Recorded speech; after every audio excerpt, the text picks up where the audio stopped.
नमस्कार दोस्तों, मेरा नाम है विजय कुमार। आप देख रहे हैं कॉमिक्स पिटारा चैनल को। तो चलिए दोस्तों, हम लोग कॉमिक्स पढ़े थे तिरंगा जला दूंगी, जो कि तिरंगा की कॉमिक्स है। इसका पहला पार्ट मैंने अपने चैनल पर अपलोड कर दिया है। पहले पार्ट में मैंने इस कॉमिक्स को 20 पेज तक कवर कर लिया था। अब इस पार्ट में इसके आगे कहानी को शुरू करते हैं। तिरंगा जैसे ही वैन में मौजूद अब्दुल की तरफ पलटा, वैसे ही हैरान रह गया। अरे, अब्दुल कहाँ गया? ओह, मौका देखकर भाग गया लगता है। अच्छा किया उसने, वरना उसकी सांसें उसका शरीर छोड़कर भाग जाती। ओह, तू आज़ाद हो गई? तो तू क्या सोच रहा था? तेरी ये धागे जैसी रस्सियाँ मुझे जन्म भर कैद रखे रहती। और वैसे भी मुझे इसलिए आज़ाद होना था क्योंकि मेरे शिकार अब्दुल के भाग जाने के बाद मेरे यहाँ ठहरने का कोई मतलब नहीं है। ओह सॉरी ज्वाला, मैं तुझे भागने नहीं दे सकता क्योंकि तू कानून की मुजरिम है। ओह, तो तू अब तो मुझे रोकने की फिराक में है। मुझे तो नहीं लगता कि तू ऐसा कर पाएगा। कैसे नहीं कर पाऊँगा? ज़रूर कर पाऊँगा। ओह, बहुत चौकनी है तेरी आंखें। आने वाले हर खतरे को पहले ही देख लेती है। अभी इनका इंतजाम करती हूँ। ओह, तेज रोशनी ने आसपास के वातावरण में सूर्य सा प्रकाश फैला दिया। ऐसे में अपनी आंखें खुली नहीं रख सका तिरंगा, और जब आंखें खुली तो आखिर ज्वाला का दांव चला गया। वो भाग निकलने में सफल हो गई। खैर, मैं उसके कहर से अब्दुल को बचाने में सफल हो ही गया। लेकिन अदालत को लगे 1 घंटे से भी ज़्यादा का समय हो चुका है माय लॉर्ड। लेकिन मेरा काबिल दोस्त अभी तक अपना गवाह पेश नहीं कर पाए हैं। क्या वे बताएंगे कि उनका गवाह कब तक अदालत में हाजिर होगा, या ये ऐसे ही अदालत का समय खराब करते रहेंगे? अपने विपक्षी वकील के उन सवालों का जवाब ना सत्य प्रकाश के पास था और ना भारत के पास। ज्वाला के प्रकोप ने अब्दुल को इतना भयभीत कर दिया है कि वो या तो अंडरग्राउंड हो गया है या फिर ये शहर या शायद देश छोड़कर भाग गया है। ऐसे में अदालत को ये फैसला सुनाना ही था। गवाहों के अभाव से गजेंद्र चौहान के विरुद्ध कोई भी आरोप सिद्ध नहीं हो सका है। इसलिए ये अदालत गजेंद्र चौहान को बाइज्जत बरी करती है।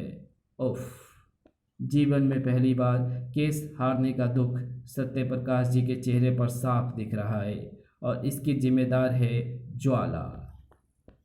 लेकिन खुशी से झूमता गजेंद्र चौहान इसका श्रेय किसी और को दे रहा था। बहुत जोरदार काम किया है मेरे किलर ने। दोनों गवाहों में एक को भी अदालत में नहीं पहुंचने दिया।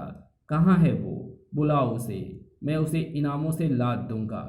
दोनों गवाहों में से किसी को भी किलर ने नहीं मारा नेताजी। उन पर तो किसी और का कहर टूटा है। ये तुम क्या कह रहे हो?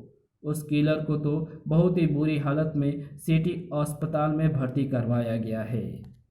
वो एयरपोर्ट के सामने वाली उस इमारत पर जली हालत में मिला था जहां वो अब्दुल को ख़त्म करने के लिए मौजूद था। ओह नहीं, किसने जलाया उसे? ज्वाला ने। किलर ने यही नाम बताया है, ज्वाला। ये ज्वाला कौन है और उसने ये सब क्यों किया?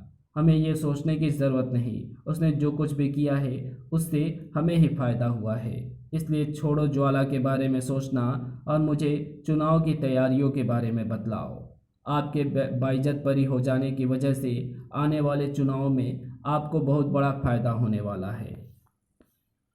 इस घटना ने हर एक को अपनी ताकत बता दी है। आपके कई प्रतिद्वंदी तो अंडरग्राउंड हो गए हैं। चुनाव में आपकी जीत निश्चित है। नहीं है, क्योंकि नेताजी के सामने प्रसिद्ध समाज सेवक राम आश्रय ने चुनाव लड़ने का फैसला कर लिया है, और उसको आपके दुश्मन वकील सत्य प्रकाश ने भी अपना समर्थन देने की घोषणा कर दी है। ओह नहीं, ये तो बहुत बुरी खबर है। अब हमें क्या करना चाहिए? कुछ नहीं। जब हमारे लिए कोई ऐसी बुरी खबर होती है तो हम कुछ नहीं करते। जो कुछ करता है वो शूटर करता है, जो खुद तो गूंगा है लेकिन जो अपने बारूद की बदौलत मौत की भाषा बोलता है। तर तर तर तर कौन है? तुम सबकी मौत, जिसे मैं अपने साथ लाया हूँ। ओह गजेंद्र। हाँ, मैं सत्यप्रकाश, समाज सेवक राम आश्रय के साथ मिलकर तूने मेरे खिलाफ जो मोर्चा खेला है, मैं उसे बंद करने आया हूँ, तुम दोनों की सांसों के साथ। ओह, तड़ तड़ तड़, ये बीच में कौन आ गया? तिरंगी ढाल को देखकर भी क्या तू समझ नहीं पाया कि तेरे जुल्मों से टकराने तिरंगा है आया? धड़ाक। मेरे जुल्मों से टकराने की जिसने भी कोशिश की है उसका नामो निशान मिट गया है तिरंगा, तेरा भी मिट जाएगा। ये अच्छा हुआ कि गजेंद्र चौहान के शूटर ने उन्हें छोड़कर मुझे अपना निशाना बनाना शुरू कर दिया है। तड़ तड़ तड़ तड़। अब मुझे ये सोचना है कि उस शूटर को कैसे ठिकाने लगाऊं जिसकी सबसे बड़ी ताकत उसकी गन है। शूटर की सबसे बड़ी ताकत उसकी गन ही तो है। मुझे सबसे पहले उसके गन को ही ख़त्म कर देना चाहिए और ऐसा करने के लिए मुझे अपने आप को गोलियों के इस तूफान में धकेलना होगा, तभी मैं पहुंच पाऊंगा शूटर की गन तक। अब हमले की नहीं, बेहोश होने की तैयारी कर। या तेरा शूटर तो चित हो गया गजेंद्र, अब तू अपनी सोच, तू कैसे बचेगा? मैं तुझे वकील साहब और उसके साथी की हत्या करने के प्रयास में रंगे हाथ पकड़वाने जा रहा हूँ। ऐसी हालत में वकील साहब तुझे चुटकियों में अपराधी साबित करके केस जीत जाएंगे। ओह, ये सपना है तिरंगा वरुण, जो कभी पूरा नहीं होने वाला मेरे होते। ओह ज्वाला, चल गजेंद्र मेरे साथ। ठहर ज्वाला, तो इस अपराधी को बचाकर नहीं ले जा सकती। ले जा सकती हूँ, ले भी जाऊंगी और तू मुझे रोक भी नहीं पाएगा। ये कैप्सूल तुझे रोकेंगी। जैसे ही वे छोटे छोटे ढेरों कैप्सूल ज्वाला के हाथों से निकलकर हवा में लहराएं, वैसे ही ओह नहीं, जिन्हें मैं साधारण कैप्सूल समझ रहा था उन्होंने तो हवा में फटकर सारे वातावरण को ऐसे आग से भर दिया है कि सामने आग के सिवा और कुछ भी नजर नहीं आ रहा। वरुण वरुण, वे ये वाटर पाइप लाइन इस आग को बुझाकर मेरा रास्ता साफ करेंगी। वाटर पाइप के तेज प्रेशर के साथ निकलते पानी ने आग को बुझाकर तिरंगा का रास्ता साफ तो किया, लेकिन इसका क्या किया जाए कि साफ रास्ते के सिवाय वहाँ कुछ नहीं था। ज्वाला यहाँ कहीं नहीं है, यानी वो एक बार फिर निकल गई गजेंद्र चौहान को अपने साथ लेकर। ज्वाला और गजेंद्र चौहान की इस कॉम्बिनेशन से ये बात तो साफ हो गया कि ज्वाला चाहे जो कहे वो गजेंद्र के लिए काम कर रही है। तिरंगा की तरह गजेंद्र को भी यही गलतफहमी थी। तुमने पहले 2 गवाहों को ठिकाने लगाकर मुझे कानून के शिकंजे से बचाया और अब तिरंगा के पंजे से बचा लिया। इसका मतलब तुम मेरे साथ काम करने की इच्छुक हो। चलो, मैं तुम्हारी ये इच्छा पूरी करता हूँ। मैं तुम्हें अपने साथ रखने को तैयार हूँ। बेकार की गलतफहमी मत पालो गजेंद्र चौहान, ज्वाला सिर्फ अपने लिए काम करती है। ज्वाला तुम्हारे साथ ही क्या, काले कुत्ते के लिए भी काम कर सकती है, अगर उसमें वकील सत्यप्रकाश की हार जीत का सवाल जुड़ा हुआ हो तो। और ज्वाला वकील सत्यप्रकाश को किसी भी हालत में जीतने नहीं दे सकती। 1 मिनट ठहरो ज्वाला, मेरी एक ऑफर सुनती जाओ, शायद तुम मेरे लिए काम करने को तैयार हो जाओ।